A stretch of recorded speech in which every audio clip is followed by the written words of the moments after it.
गंगापूर तालुक्यातील मौजे भेंडाळा इथं नव्या आदेशानुसार अतिरिक्त कार्यभाराची जबाबदारी रत्नाकर पांचाळ यांनी स्वीकारली आहे।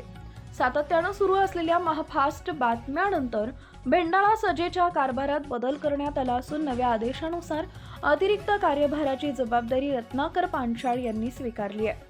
तलाठी पदभार स्वीकारल्यानंतर रत्नाकर पांचाळ यांनी शेतकऱ्यांच्या प्रश्नांना प्राधान्य देणार असल्याचं स्पष्ट केलं आहे।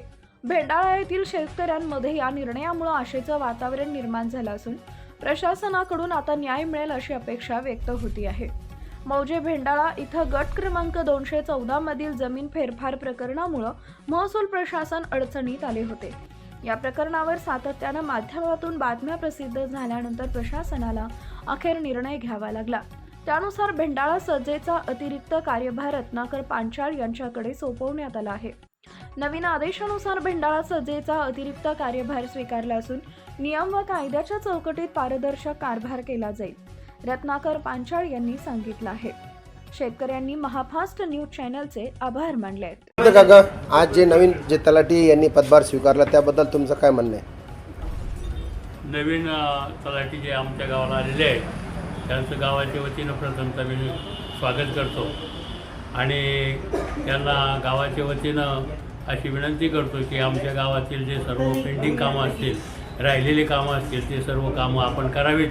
आम्हीसुद्धा गावाच्या वतीनं आपला सर्वांना तुम्हाला सहकार्य करू। भेंडाळा शिवारमध्ये जे वर्ग 2चे प्रकरण घडलं होतं त्या प्रकरणामध्ये तलाठी यांनी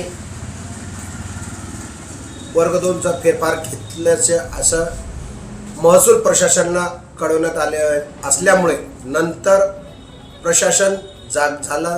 महाफास्टचे चॅनलचे माध्यमातून प्रत्येक बातमीचा जनतापर्यंत पोहोचली, महाराष्ट्र शासनपर्यंत पोहोचली। त्याची दखल घेऊन आज नवीन पदभार गंगापूर भेंडाळा या शिवारामध्ये तलाठी यांनी पदभार स्वीकारला।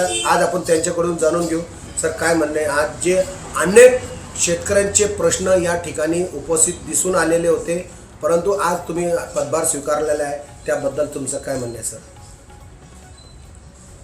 नमस्कार। आज मी भेंडाळ्याचं पदभार स्वीकारलेला आहे आणि जे काय खातेदारांचे जे काय समस्या असतील त्यांनी आपलं प्रत्यक्ष मला येऊन भेटावे आणि त्यांची समस्या सांगावी। आपण लवकरात लवकर त्यांची समस्या किंवा त्यांचे फेरफार वगैरे जे येतात ते आपण घेऊ।